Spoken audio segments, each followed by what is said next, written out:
Welcome back to The Explainer. I am so glad you're joining us today because, well, we're tackling a deeply complex, incredibly relevant topic. We're going to do a completely objective, structured breakdown of a real, unscripted debate. This was between a college anthropology student and Chloe Cole, a well-known detransitioner. Now, what makes this specific source material so compelling is that it literally lays bare the foundational arguments of one of the most highly debated topics in our culture right now. By breaking this conversation down, we're going to map out exactly where these two distinct worldviews clash and, honestly, more importantly, why they clash. Okay, let's dive right into this. The fundamental conflict at the very heart of this entire conversation really boils down to one single question. Are the roles and expressions associated with men and women an unchangeable biological reality, or are they a fluid social construct? Everything else we're looking at today stems directly from how these two individuals answer that one specific question. So, here's our roadmap for today's explainer. First, defining gender and sex. Second, debating medical interventions. Third, mental health and society. And finally, is the science settled? All right, section 1, defining gender and sex. Biological versus construct. Let's start with the student's premise, which makes a lot of sense when you consider their background as an anthropology major. The student argues that gender identity is a social construct. In their view, sure, biological differences exist, but the rules governing how a male or female should act, dress, or express themselves, like boys playing football or girls wearing pink, those are simply social norms invented by cultures, not some strict biological mandate. And to back up this social construct theory, the student cites some really fascinating historical examples of non-binary gender roles from all across the globe. They point to the Hijra in Hindu society, the Kalalai in Indonesia's Bugis ethnic group, and the Muxes in the indigenous Zapotec community over in Mexico. The student is basically using these cultural examples to argue that, historically speaking, recognizing more than two genders is a well-documented human reality. But then, Chloe Cole immediately pivots to a totally different foundation. The absolutely crucial point here is how she defines biological sex. For Cole, sex is an unchangeable biological binary, literally encoded in us from the moment of conception. She argues that it relies entirely on whether the human body is designed to produce the female gamete, the egg, or the male gamete, the sperm. In her view, there's no third gamete. So the biological foundation is strictly binary, no matter how an individual might choose to present themselves culturally. So here we have our very first major clash. The student looks at gender through the lens of individual expression, personality, and cultural roles, arguing for a spectrum. On the flip side, Cole looks at sex through the lens of biological reality and reproduction, arguing for a strict binary. Interestingly, Cole actually agrees that people have vastly different personalities and can totally be masculine or feminine. She even notes she's a tomboy herself. But she absolutely refuses to equate those personality differences with a change in fundamental biology. Moving on to section 2, debating medical interventions, specifically debating the ethics. Now, this theoretical disagreement over definitions very quickly translates into a high-stakes medical debate. From the student's perspective, because gender is an expression of social identity, individuals should absolutely have the right to freely express who they are. The student strongly advocates that people must be allowed to safely and healthily align their physical presentation with their internal identity. They view this as an absolutely necessary step for a person's well-being. Call, however, speaking directly from her own experience as a detransitioner, draws a hard ethical line.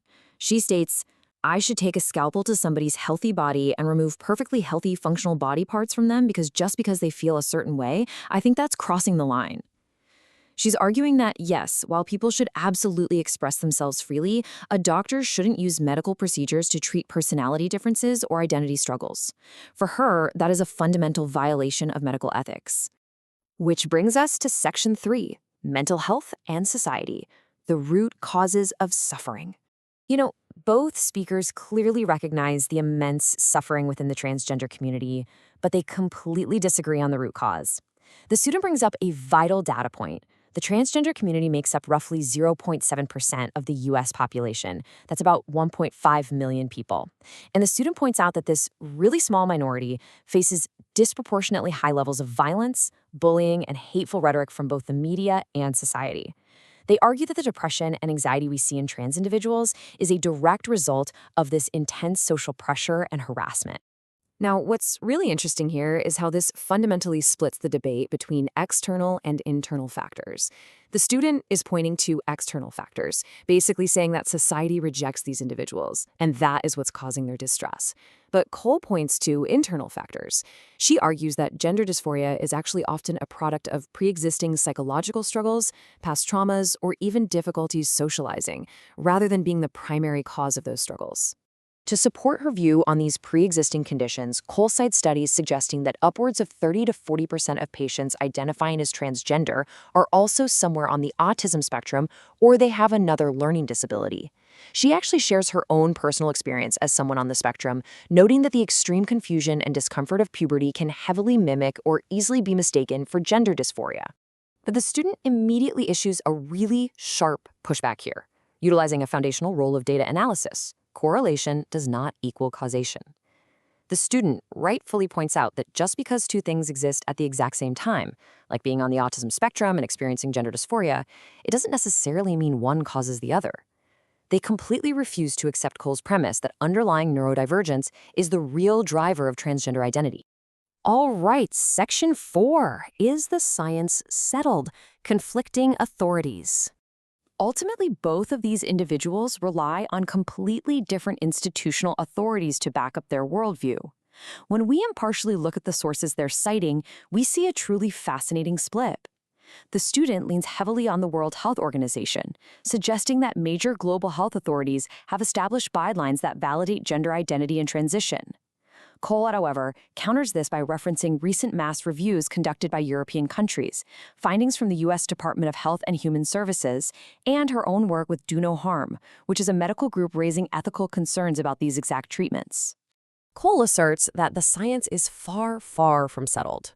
She argues that the medical community is currently deeply divided, stating that long-term data on the benefits of medical transition is just inconclusive, especially when we're talking about minors.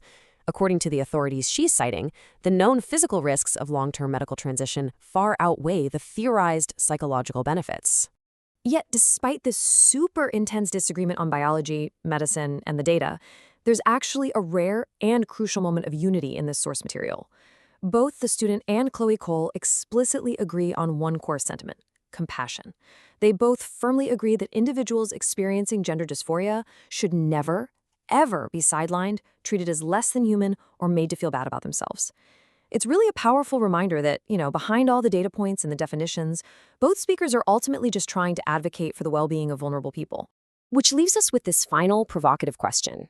After breaking down the cultural histories, the biological definitions, the ethical lines, and the institutional data, how do we as a society balance necessary medical caution with a fundamental human desire for individual identity and expression? It's like a giant, complex puzzle, but by understanding the exact anatomy of these arguments, you are now equipped to navigate this ongoing conversation with a lot more clarity. Thank you so much for joining me on this explainer, and remember, keep questioning the world around you.